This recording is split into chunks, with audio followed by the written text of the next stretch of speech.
When we last met our party, they had just departed from their place at the bar over to the corner of a tavern, where a strange man in the corner, obscured by shadow, almost seemed to beckon to them.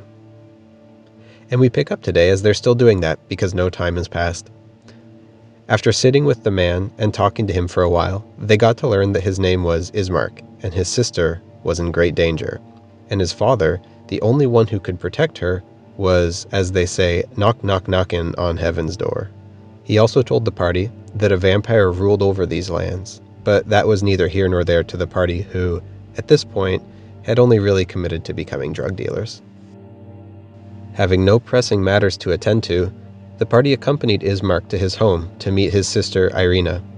There, they found the burgomaster, the supposed sender of their invitations, lying on the floor, dead. Ismark informed the party that he had passed not yesterday. Mbappe quickly stepped in to clarify whether that meant he passed today, and Ismark confirmed that he did indeed pass earlier this morning. Mbappe was pleased that Ismark's use of English was correct, given that this morning was indeed not yesterday. It was at that time that Ismark decided to ask the party if they could help transport his sister to a safer town, further away from the vampire Strahd. The party was surprised to receive this request, as was Irina. Sensing the awkwardness in the room, Giles offered to help bury the deceased burgomaster. Mbappe also offered to perform a ritual to prevent the burgomaster from coming back for 7 days. When pressed on what happens after the 7-day period, Mbappe could not but admit that the text didn't really mention anything about that. Before the conversation could go further, Ismark drove the conversation straight back to Irina, having been previously bitten by Strahd. He emphasized her need to get as far away from him as possible. The party hesitantly offered to consider as the group departed toward the town church to bury Ismark and Irina's father. After a conversation about the priest's penis that went on entirely too long, much like the priest's penis, the burial site was prepared and the funeral was conducted. Over the course of their time there, the party learned from the priest that he could use some help to cure his son of an affliction. Feeling generous, the party went to the basement to check on the son, where it became immediately apparent that he had become a vampire spawn. Fortunately, plenty of holy water had been prepared for the burial, and there was more than enough to feed the vampire spawn, so to speak. Giles did the honors as Mbappe held him down and the vampire spawn melted away. The party returned to the main floor of the chapel to deliver the good news to the priest that his son was no longer afflicted by the curse. As the priest thanked them, he went down to see for himself, and the party quickly cheesed it out of there, hearing screams of agony from the basement as they left. On their way back to the burgomaster's manor, the party passed a house from which they could hear crying. Upon investigating further, the party found the source of the crying was a crying woman, who was crying over her missing daughter. After helping the woman calm down, she gave the party a strange doll, which had a tag that said, Gadolf Blinksy, Vallaki. Pocketing that, the party got back on the path and returned to the burgomaster's manor. As they entered the manor, Mbappe made an excellent joke about needing to be invited in that eased the tension with some, and drastically raised it with others. Inside, the group discussed the specifics of the plan. The party would accompany Irina to Vallaki, where she would be kept safe from Strahd's influence. Ismark warned the party to be wary of the Vistani along their way, as they were the spies of Strahd. Some ways down the road, the party was stopped at a bridge by an old troll who demanded that they pay the troll toll or else get collected like boys' souls. As the party attempted to just barge through him across the bridge, he pulled out a pistol. He admitted he was desperate to collect, as he hadn't done it in so long. The toll was only 5 silver, surely a reasonable price. But the party was convinced that if he didn't collect, surely the gun wasn't loaded. And the 5 silver? Honestly, a matter of principle at this point, frankly. The party slowly tried to de-escalate the situation, but the troll grew more and more agitated as the conversation went on. And as a lone tumbleweed blew across the bridge, a hush fell on those in the area, when suddenly, a lone shot rang out. There was 40 feet between them when they stopped to make their play. And the swiftness of the Ranger is still talked about today. Texas red had not cleared leather for a bullet fairly ripped. And the Ranger's aim was deadly with the big iron on his hip. Big iron on his hip. It was over in a moment and the folks had gathered round. There before them lay the body of the outlaw. As the party looted the corpse of the troll, they found that his pistol very much was loaded, and the party grew a bit more grateful towards Otto that day. The Ranger with the big iron on his hip. Big iron on his hip. Unfortunately, the shot that rang out across the valley attracted a nearby group of berserkers who came to harm the party. Fortunately, Otto and Mbappe were able to do most of the heavy lifting in the fight, while Giles settled for using his modest amounts of damage from Mace Windu to finish the berserkers. As the party was not feeling too well, they decided to make camp for the night. As a night activity, Otto prepared some berserker flesh as bait and worked to attract an animal companion, which came to him in the form of a young wolf, which he named Doggo. Further along the road, the party spotted a strange horseless wagon with very odd wheels made of bouncy material. On the side read the words, "Mystery Machine." The party went to investigate, finding several club sandwiches, ascots of different colors, and some bags that contained an herb with a very pungent smell. Mbappe recognized the excellent strain of Kush from his days in the Caribbean, and he recommended that the party smoke with him. So, naturally, they did. Giles and Irina did not have a great first time experiencing these drugs, but Mbappe and Otto enjoyed it enough for everyone. And that was pretty much the rest of their day.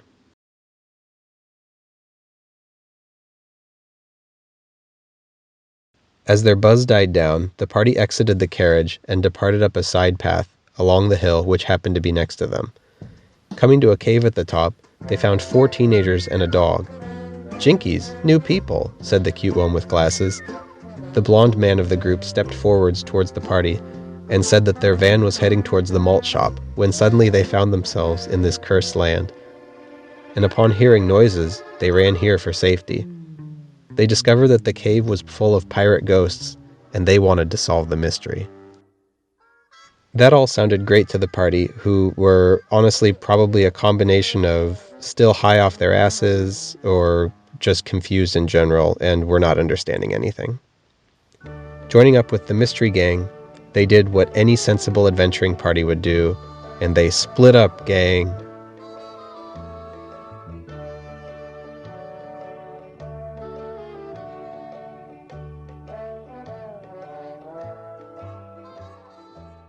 Luckily, all 3 groups were able to meet up again before finding the final pirate ghost boss of the dungeon. As they defeated him, Velma walked up to pull off the pirate mask, and it was Old Man Jenkins the whole time. "Nah, I would have gotten away with it if it weren't for you meddling adventurers and your doggos." With his plot to drive up real estate prices in the area of the cave destroyed, the party was ready to depart. But to ensure Old Man Jenkins's treachery wouldn't ever affect anyone again, Velma summoned hundreds of spiders to envelop and consume him, leaving only a pile of bones. Then, the party left the cave with the mystery gang like nothing had happened. At the base of the hill, the mystery gang announced that they were going to investigate Strahd's castle. They were sure that it was just another man in a mask, and they were determined to catch him. While that seemed like a noble cause, the party knew that they would surely not stand a chance in there. Mbappe, however, still volunteered to accompany the mystery gang anyway. As the group set off for Castle Ravenloft, they left Doggo, Otto, and Giles with Irina. With the sun setting and opening up the possibility of untold dangers in the night, the party slept in the strange wagon from the night before. They made repairs to boots, and then they departed out to the west in the morning, when it was relatively safe. As the party traveled west towards Vallaki, they passed a gallows with swinging rope and 11 gravestones. They thought that they might find something amongst the piles of ropes, but I'm afraid not. Please laugh. While there, Gallows hallucinated that one of the hanging bodies was his own, just slightly more well-endowed. In response, he burned down the hanging body. Desperate to get away, he directed the party to get back on the 45 and make west towards Vallaki. Down the road a ways, the party ran into an old man who claimed to be a knight of the Silver Dragon and a defender of the valley. His name was Long Forgotten, which the party learned when he told them that was his name. He informed the party that they had best stay on the 45 because the 10 was wrought with danger. He also suggested that the party keep a lookout for a Vistani camp down the road, where they might find a fortune teller named Madame Eva.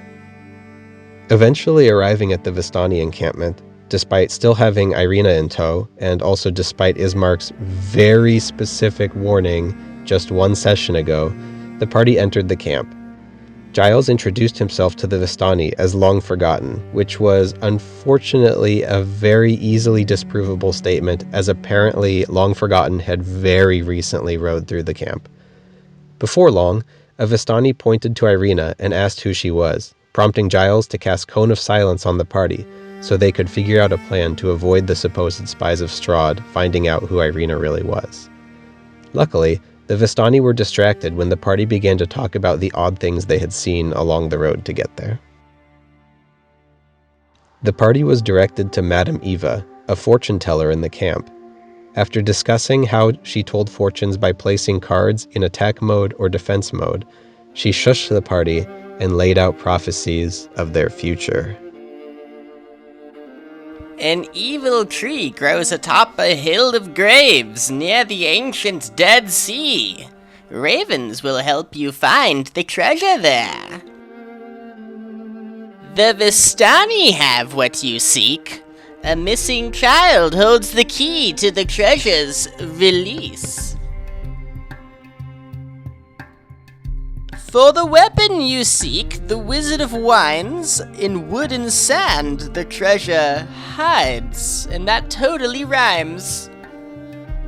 He's the one who will help you the most. Search for a troubled young man surrounded by wealth and madness. His home is his prison. This is your enemy. The beast sits on his dark throne.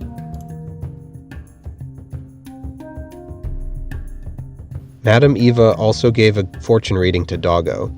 The cards told of fantastic places where he would find mighty treats and those who would supply them to him. Otto requested his fortune as well, but Madame Eva was less interested in humoring him with her third fortune reading of the day.